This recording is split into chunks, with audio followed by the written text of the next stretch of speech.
Salut à toi ami Capricorne, alors bienvenue sur cette chaîne qui est dédiée uniquement au Capricorne.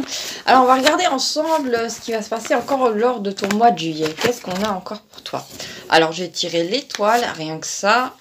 Le jugement, intéressant. Le 6 de denier, la justice. Le 3 de denier à l'envers.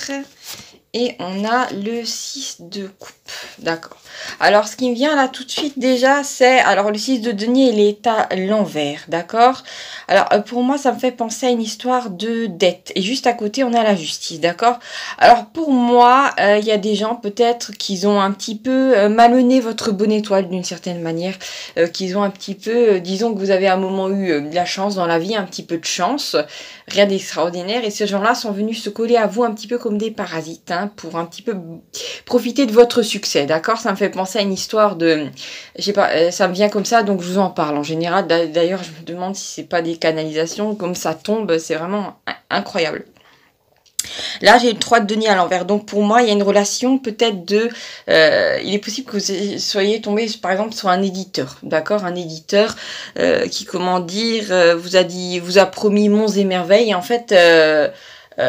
à la fin, la personne n'a fait que engranger de l'argent, alors que vous étiez l'auteur et que vous avez fait tout le travail, même un travail de pub, et ben vous avez des miettes, d'accord? Et en fait, ce qui se passe, c'est que dans un premier temps, avant que la justice des hommes n'intervienne, d'une certaine manière, cette personne-là va se payer un gros coup de pied au cul. Après, ça peut être une autre situation, bien entendu, dans laquelle il y a un gros déséquilibre. Et pour moi, il y a vraiment cette notion de, comment dire, vous faites les choses et il y a quelqu'un d'autre qui profite. Comment dire, il y a un déséquilibre qui profite trop de la situation et comment dire, il est possible que cette personne avec la présence du 6 de coupe arrive à s'appuyer, en fait, que ça soit inconscient ou conscient, hein. Cette personne arrive à s'appuyer sur des fragilités émotionnelles qu'il y a chez vous, d'accord? C'est comme si, c'est comme si, il y a un truc qui vient, c'est comme si la personne, à chaque fois vous commenciez à vous mettre en colère parce que la situation est injuste, la personne vous rattrape et vous mettez la main sur l'épaule en vous disant, mais non, calme-toi et tout ça, tu sais bien que je suis un petit peu comme ta meilleure amie, comme je suis un père de substitution, ou il y a comme quelqu'un qui a, comment dire, c'est quelqu'un qui a flairé, c'est vraiment le verbe flairer, une faille émotionnelle en vous, et cette personne-là a, comment dire, a toutes les chances de, comment dire, a fait en sorte de, comment dire, de grappiller un petit peu sur l'argent qui devait vous échoir à vous, d'accord? Donc, il y a même, avant la justice des hommes, il y a le jugement divin, d'accord? Donc, c'est quelqu'un qui va avoir droit à un gros coup de pied au cul de la part du karma. Donc, c'est marrant parce que vraiment, j'ai l'étoile à côté du jugement. Et l'étoile, vous savez, c'est un petit personnage, c'est une belle jeune femme. Et j'ai l'impression qu'il regarde comme derrière elle. C'est comme si vous alliez voir une scène vis-à-vis de cette personne-là qui va vraiment s'en prendre plein la tête. Et vous allez regarder ça un petit peu de côté en vous disant intérieurement, bien fait. C'est bien fait pour toi. Vous allez vous le dire, bien fait. Enfin, comment dire, que la justice divine s'abat sur toi.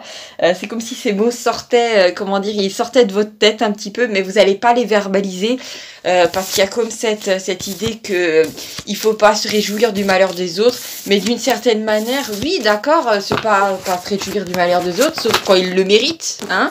Il y a un moment où, je suis désolée, il y aura toujours des gens qui seront tapés sur les mains par la justice divine, parce qu'ils sont mauvais, parce que ce sont des escrocs. Il y a un moment où vous pouvez pas tout pardonner, hein. C'est comme ça. Et je sens monter une forme d'énervement pour vous, ça... Voilà. Et en fait, c'est étrange, mais j'ai pas l'impression qu'en voyant cette espèce de justice divine qui va s'abattre sur cette personne-là, c'est comme si il y a cette idée que, comment dire, vous avez faim de vengeance, donc ça va pas vous rassasier. Vous aurez besoin de plus. Alors, peut-être, effectivement, vous allez passer par la voie judiciaire, je ne le sais pas. Mais en tout cas, il y a cette idée de vraiment, vraiment, voilà, cette personne va s'en prendre plein la tête et ce sera bien fait. Alors, qu'est-ce que nous avons d'autre? Alors, nous avons le 3 d'épée, d'accord. Nous avons la roue de la fortune.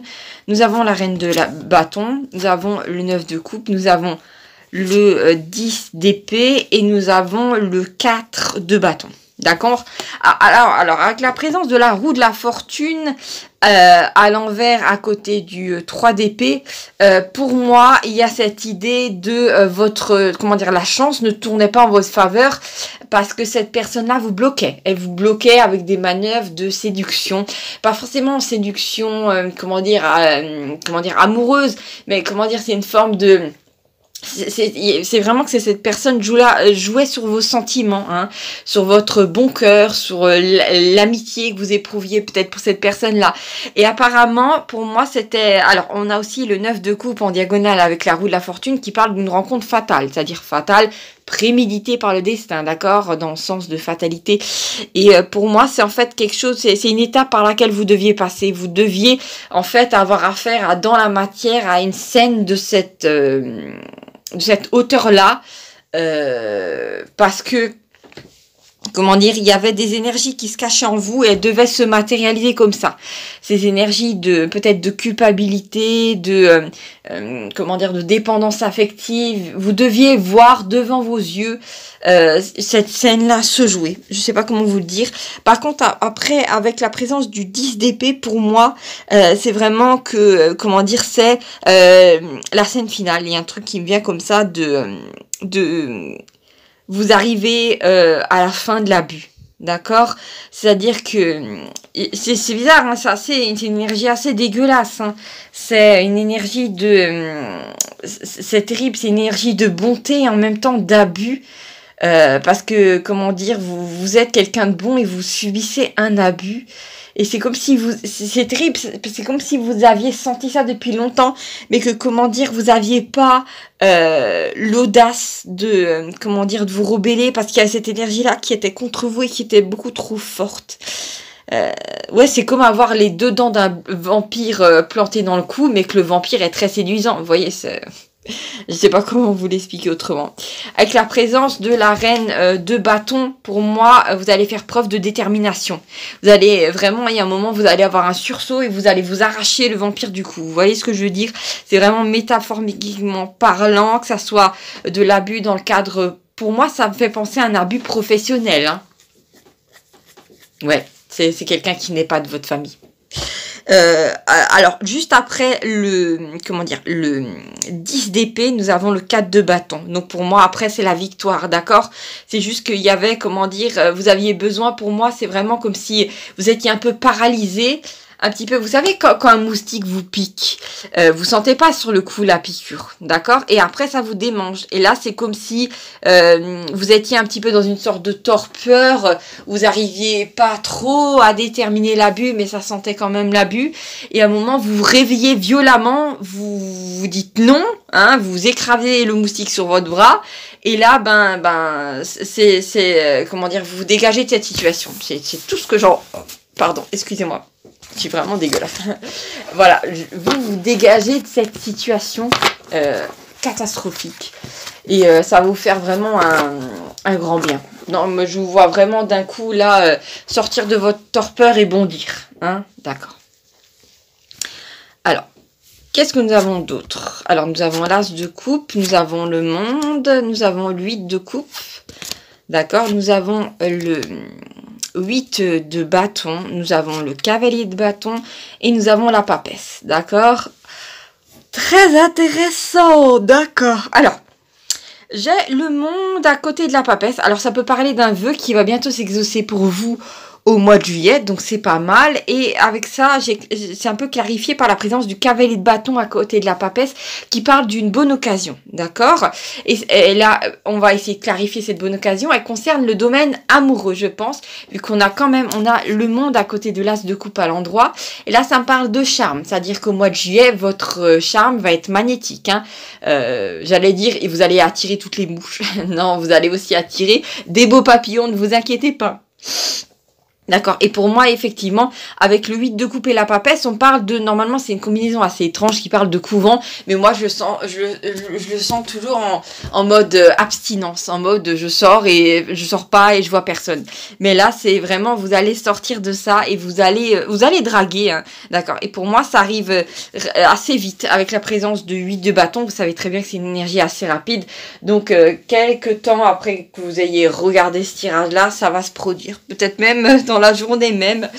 Soyons fous, mes amis Capricorne. Alors, on va continuer ce tirage pour en savoir plus sur ces événements qui vont se passer pour vous au mois de juillet.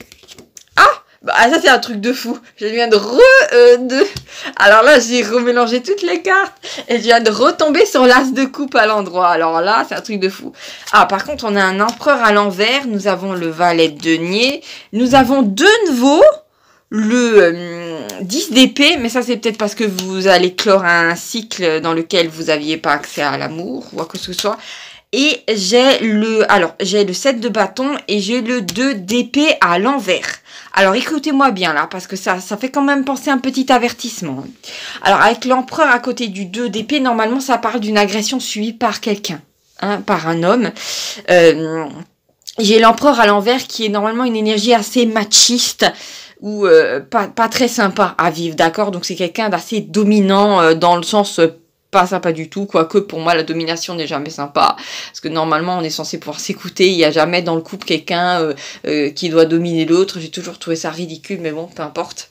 D'accord, alors pour moi, d'accord, vous allez avoir accès à de l'amour, à de la tendresse au mois de juillet, ça va être sympa, mais il y a un moment, alors si vous êtes une femme, vous allez avoir dans l'eau des prétendants, il y en a un qui va être vraiment bourru, donc je vous conseille de l'éviter, hein, parce que bon, je vois quelqu'un qui sait pas trop s'y faire avec ses mains, hein, qui, je sais pas, ça fait penser à l'énergie de, vous savez, quelqu'un qui travaille avec des bêtes, avec des vaches et un paysan, quoi. C'est quelqu'un de très bourru qui a peut-être un cœur d'or, mais bon, la personne va... disons que pour moi, cette présence, d'accord, cette personne représente un petit peu l'ancien cycle dans lequel vous étiez, d'accord? Donc c'est une énergie un petit peu, un petit relent, un petit vomi comme ça, et vous n'avez pas à... Ah bah tiens, il y a le 10 d'épée qui vient de me retomber par terre, effectivement. Vous êtes en train de clore un cycle, donc vous n'avez pas à revenir vers des énergies bizarres. Hein, enfin, après, vous avez votre libre arbitre. Vous pouvez être maso, je ne sais pas, moi. Mais non, ne revenez pas vers ce type d'énergie, d'accord. Et si vous êtes un homme et que vous avez affaire à une femme vraiment très dominante, très bourrue, est-ce que vous avez envie de ça, d'accord? C'est vraiment la question à vous poser. Hein, parce que là, j'ai vraiment une énergie assez dominante. Avec le valet de denier, d'accord, on parle un petit peu de nouvelles concernant l'argent, mais bon, c'est pas très intéressant. J'ai pas l'impression que c'était vraiment ça qui devait ressortir du tirage pour l'instant, mes amis Capricorne. Je vais continuer ce tirage-là. Alors, j'ai le chariot à l'endroit, c'est intéressant.